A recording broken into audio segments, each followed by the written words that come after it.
you were up all night? Raise your hand. Yes! Has anyone got anything left? I'm all out. I got nothing. I've got a lot to say, but I don't really know how to phrase it.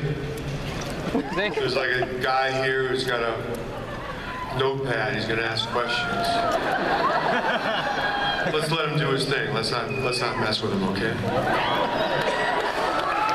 Josh Horowitz. He's okay. He's okay. He was just over here, dude. Just over here. Ladies and gentlemen, Mr. Richie Lands. Give it up. The writer of Rock the Kasbah, Mr. Mitch Glazer. Give it up. My name's Josh Horowitz. I'm with MTV. And welcome to the very first Hall H panel of the 2015. Now,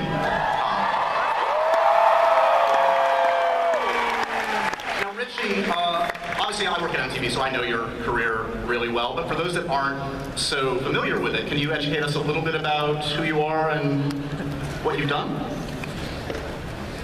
Well, I'm rock and roll, Josh. That's what I am. I'm rock and roll. And, you know, it's like I was saying. You're up all night, and you run out. You still got to keep going, all right? And, you know, sometimes it's all going your way, and sometimes, you know, you just got to scrap a little bit. You got to get gritty. Words to live by, right? Yeah, write some of this stuff down. I don't want to bring up an unpleasant subject, but there's been a lot of conjecture about who you've actually managed in your career, whether... Well, I mean, let me just put it to you bluntly. Who have you managed? I don't understand the question. I'm not gonna... Okay. I mean, I'm out there. I'm out there. Okay. Mitch, tell us a little bit about this collaboration and how this came about. Well, there was only one person to play Richie Lands, the legendary rock promoter, and his name is and was Bill Murray.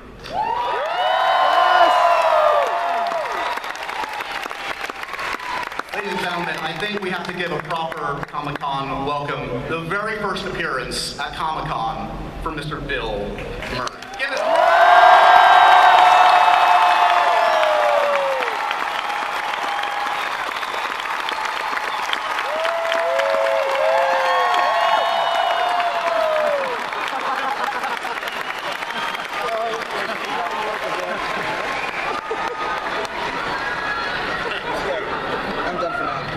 I'm all about hydrating.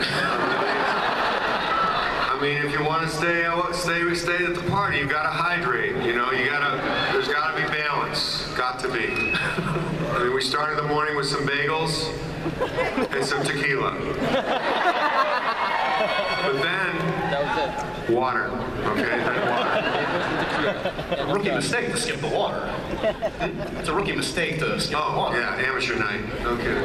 Bill, you've arguably had some films in your career that would have had a proper place at Comic-Con. What the hell took you so long? Why has it taken so long to get here? Well, I don't know. I've done some good ones.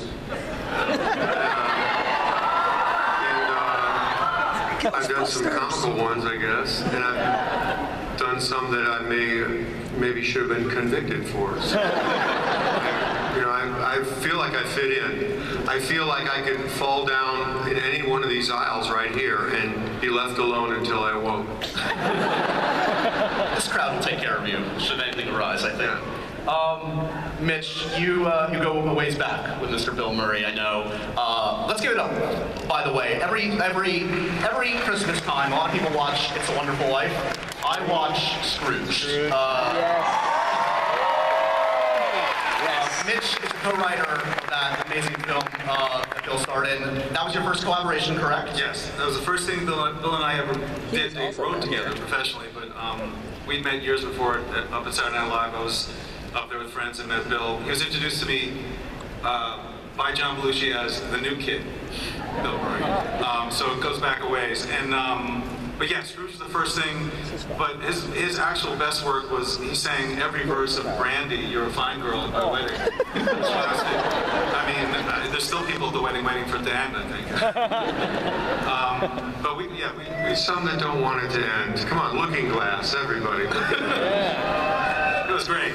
But yeah, and this came from, this movie, Rock the Kasbah, came from a misspent lifetime of being around rock and roll promoters, and kind of a chance to actually tell the story of a flailing, broken down rock promoter.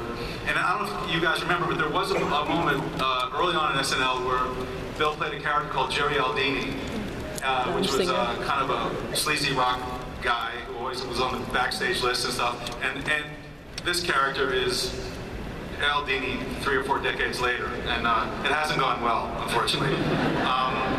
But yeah, it was a long time in the making, and to Bill's credit, he jumped in immediately, and we had a blast doing it. It was great. Bill, have you known managers in your time that have inspired this character, this portrayal? Yeah, I mean, if you've ever tried to get in the side door of any venue, you've met a guy like this character a little bit. There's a wonderful guy named Ron Delstner that's just a pathological liar, who's a wonderful guy who represents Van Morrison. He brings Van Morrison to the USA. And my job is to go cheer Van Morrison up before he goes on stage, because he's a moody Irishman. He's from the north, you know. He's moody. He just is. And it's a long ride. He flies him over to play St. Patrick's Day at the Irving Place every year in New York City. My job is to cheer up Van. You know, which you do.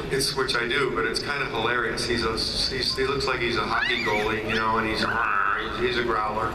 And he plays 45 minutes and no seconds. That's his act. It's like 45 minutes, no seconds. There's actually a time clock on the stage. But he's great. He's the greatest songwriter, Van Morrison, and it's kind of fun. It's a challenge to go and cheer up like a kind of a sour guy that's been on in business class all the way across the ocean. Gotta give also props. I got a chance to see this film. It's a great piece of work, and it's an amazing ensemble that is alongside you, Bill, in this one. We've got Zooey Deschanel, Kate Hudson, Bruce Willis.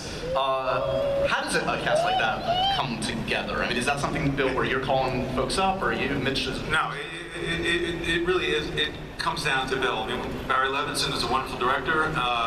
Rain Man and The Natural and Diner, amazing director, and did a beautiful job.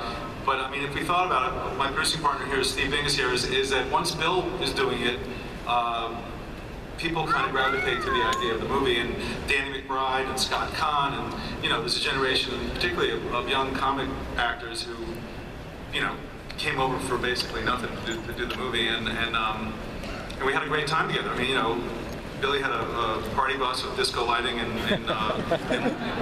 Morocco. We were driving around during Ramadan, and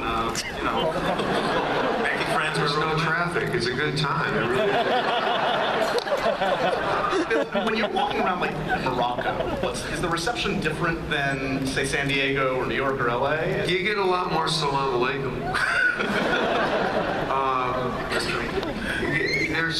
There's less public drinking in Morocco. The people there are really nice. I strongly, Morocco's a great place to go. People are very gentle. It's a Muslim country, but they're they're people that seem to. I like their interpretation of the book. They're gentle, lovely people. It's a beautiful place, very dramatic, a lot of history, cool places to stay, great beach towns. There's off-road stuff if you want to do that. Do you have a default technique? Okay, so when you're working with people you haven't worked with before, I would think there is, whether you know it or not, and I think you do, there is a mystique, an aura, a legend of Mr. Bill Murray that I would think would intimidate some actors. Do you go after, what's your technique? Do you like to put them in their place and make them feel intimidated, or do you try to disarm that, or Well, I go to work with a knife strapped to my leg. And it just means people are going to know their lines. They're going to be ready to go. Don't mess with me, don't, Francis, Just show up. We try to be as relaxed as possible. It's really the key for the way I like to work, is be really, really as relaxed as you can be. And that makes people feel comfortable. And I grew up in a sort of, I came from Chicago, in the Second City Theater, where, you know, we were taught by a great director named Doug Close to, you know, you don't have to get tense when you're working. You just try to think about making the other person look good, and then you don't have to worry about yourself. Right. And that's the way I've learned to work. And when people see, holy cow, he's not going to try and hammer me or upstage me or anything, he wants to make me look good, then everybody relaxes. And we had a lot of fun. We had good people.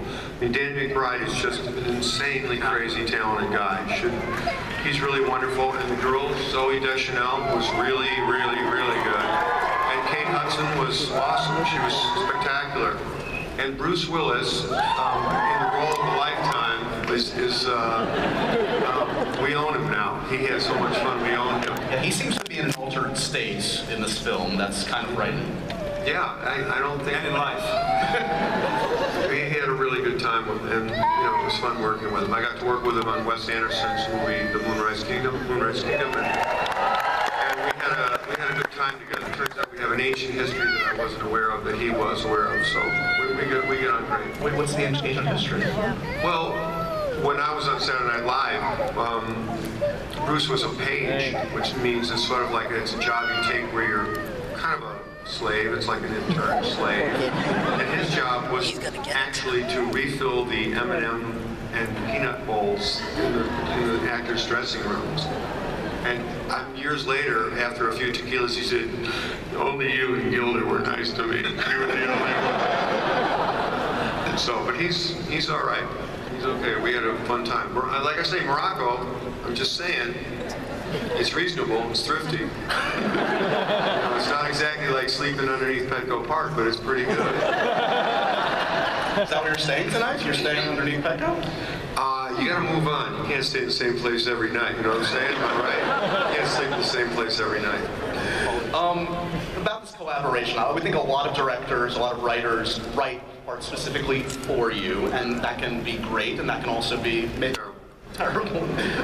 Well, do you find that to be the case when you read things that are intended for you, that people are just going into things you've already played, or what's the trap that people are falling? I have read scripts that people insist, I've written the script exactly for you. And I read the script and I realize, yeah, these are all my lines from other movies. I mean, it's pretty naked. But when you're thinking sort of, when you lose yourself and you're writing for an actor, I mean, you can sort of visualize one maybe, but you want to write the story that's inside you. You know, you want to write your story, you know, whether or not, you know, Judi Dench plays the part or Pierce Brosnan, it shouldn't make any difference. You know, you just write the part you want to write. And Mitch is, you know, we've written a lot of things together, and well, he writes them and I rewrite them. Is what really happens. And punctuation. Yeah, but, he's not in the guild. I'm in the guild, but I don't take the credit. That's another good tip for you young people. Don't bother to take the credit. You get away with a lot more if you don't want to write in credit. You really do. But you know, this rock and roll world, we've all, you know, being on Saturday Night Live and being friends with Paul Schaefer and all those people who see beneath the rock of rock and roll, they see just all the crazy stories. You know, you see a lot, you witness a lot, and if you've been backstage, you see bizarre behavior. And I see these guys, his character, as almost like one of those RAF fighter pilots after their day is over. I mean, you know, the music has changed so much, and you know, record business has kind of collapsed in a lot of ways. And for a guy like Richie Lance to you know, have the, I mean, he ends up taking his secretary and last act to Afghanistan. Not like the ideal gig, really, that you're looking for. So I mean, there's the heroism of this guy, you know, staying the course and constantly through the course of the movie saying, "I'm going to close this deal," you know, with armed rebels on horseback. Was fun to write about, and Bill and I just did a movie with Sofia Coppola, a Christmas thing that she's directed, where he actually does get a writing credit, much to my horror. And so, you know, we have written together. So It turns out you get paid in perpetuity. It's crazy. You get paid for He's never going to stop now. It's only about $70, but it's nice. Yeah, it's the credit. But so I knew him long enough and well enough to know never say, "I wrote this for you." Just gave him the script, and he jumped on. But and it involves singing, which is always an easy way to get Bill to do anything. Just to give him smoke on the water. Do you sing every day, Bill? Do you have to practice your instrument every day? I sing every day. Sometimes I sing really quietly, very quietly. No, I don't sing every day, but I have a friend who bothers me. He said, "You should be singing. You should be singing today." She was not from America, okay? She's not. I don't like pick up people like that, you know, because they sound funny. She's from Thailand. Why aren't you singing more? So I'm gonna sing more. Or else. I'm going to sing more. Would anyone like to sing anything right now? Is there something you'd like to sing? If we could all just take like 30 seconds. Everyone has a song they'd like to sing. Let's just all sing the song you'd like to sing for 30 seconds. Okay? Can we try this? I've never done this. Let's try this for 30 seconds. A one, a two, a 1, 2, 3.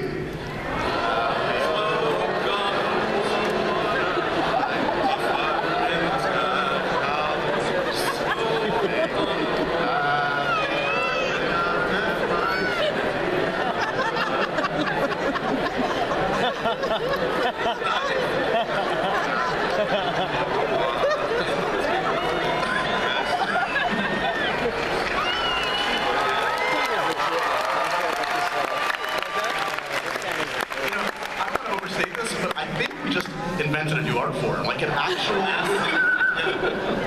mass singing. I don't know if you heard it, but it sounded really good. Really good. It sounded very, very joyous. Really did. Thank you. This film, correct me if I'm wrong, this is partially based on a true story. I mean, Afghan Star is an actual TV show. Yeah, when I was doing the research for it, one of the gifts of doing research is the real world is untoppable. There actually is a version of American Idol in Afghanistan, and it's been there for 8 years now, 8 seasons. And a friend of ours actually has a TV show that does it in a city in a country that's really obviously been at war for a quarter of a century. This thing was the one thing that people could unite around. So they would text in, just like American Idol, you know, their favorite singers, and it did break down into, you know, Pashtun and the various groups, but they could unite around the music of it, which really suited the theme of the movie. And we got Yusuf Islam, Cat Stevens, to give us some songs, and I mean, it ends with Peace Train, a spectacular version of it. So yes, it is based on a true story, and there was in the second or third season of Afghan Star, the first woman, Pashtun woman, to come up and sing, and she was warned not to sing or dance. And there were death threats against her, but she had the courage to do it, and she didn't win, but she was an astounding talent, and broke a lot of ground. I mean, it was a really amazing story. And we dedicate the movie to her, and our character's name is Salima, is played by Leem Livani, who was at the time a 17-year-old Palestinian girl from Nazareth, great singer and you know, amazing actress, and she and Bill are spectacular together. So that is one of the deeper stories of the film, is the empowerment of this woman, and also, you know, the ability for the culture to change, hopefully. I'm curious, Bill, I mean, we were talking a little bit about musical taste. Like, do you connect at all to music today, or your tastes sort of stuck where they were, you know, a lot of people, they're stuck when they come of age, or like when they're 20 or something? No, I mean, I still like music that I heard when I was 20, and some of it's, you know, obviously it's lived a long time, it still is great. But, you know, I like music. I don't care where it's coming from. Jenny Lewis? We were with our friend Jenny Lewis the last few days, and she's a great singer from California. I did go see the Grateful Dead's last show in Chicago on Sunday, but I went with Jenny Lewis, and we were backstage with dubious other rock and roll characters. But there were a lot of fun people, Woody Harrelson, and but yeah, I mean, I like this band, they called Double X or Double XX. I think they're cool. I accidentally saw them in Nashville. I thought they were great.